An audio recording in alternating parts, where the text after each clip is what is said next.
Steven Universe is the property of Cartoon Network, Rebecca Sugar, and its respective owners. Any and all footage or images have been used for the sole purpose of critique or parody, and as such are protected under fair use. Please support the official release. Hey, how are you? I'm Slice of Otaku. And Steven Mom 5 wasn't exactly the Pink Diamond arc many of us anticipated. Despite this, we received just enough inklings of information on her to form some sort of understanding. After watching this arc in its entirety, I don't believe Pink Diamond was an entirely bad gem, if even at all, and here's why.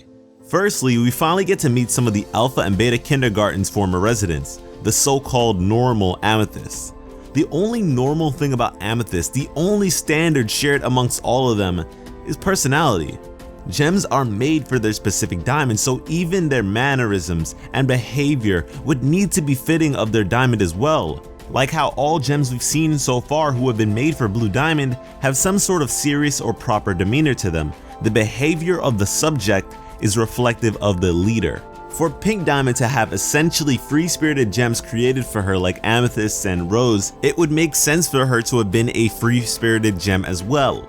Now, does this mean she did as she pleased and was reckless? Probably not, no. She attempted to colonize the Earth despite the potential loss of life in the name of Homeworld and cultivated some of the human residents. Yet even this behavior raises some eyebrows. The way Yellow and Blue Diamond speak of the human zoo makes it clear that this is behavior they themselves do not partake in.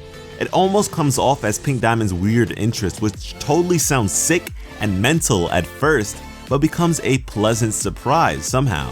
All of the so-called human prisoners are happy.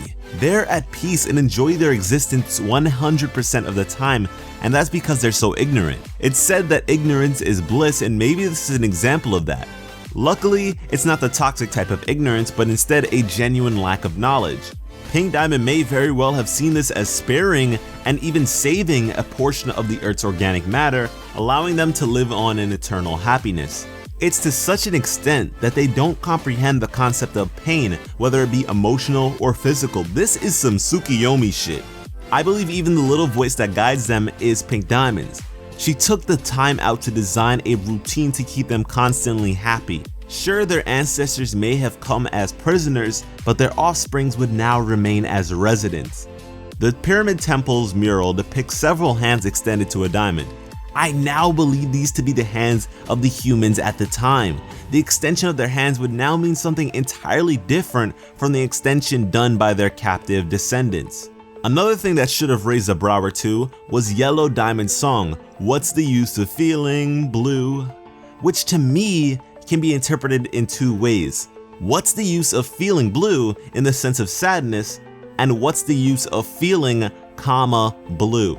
And I know what some of you are probably thinking. What difference does something so minimal like a comma even make? Well, language itself is a very complex form of human communication. With just a quick Google search of Thomas Pynchon's "You Never Did the Kenosha Kid" line, and you'll see how punctuation can truly convey a different message, and how many potential messages there actually are. But anyways, the second interpretation of this song comes as a question to feeling itself.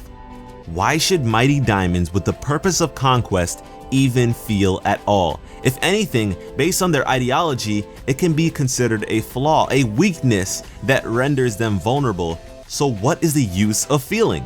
Maybe it's feeling and compassion that made Pink Diamond's existence finite. I mean, at the end of the song, the question is literally, what's the use of feeling? As if Yellow Diamond begins to question herself instead.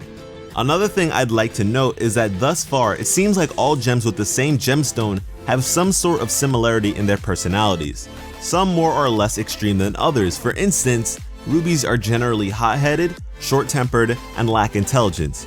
Every ruby we've seen thus far conveys at least one of these traits consistently to varying degrees.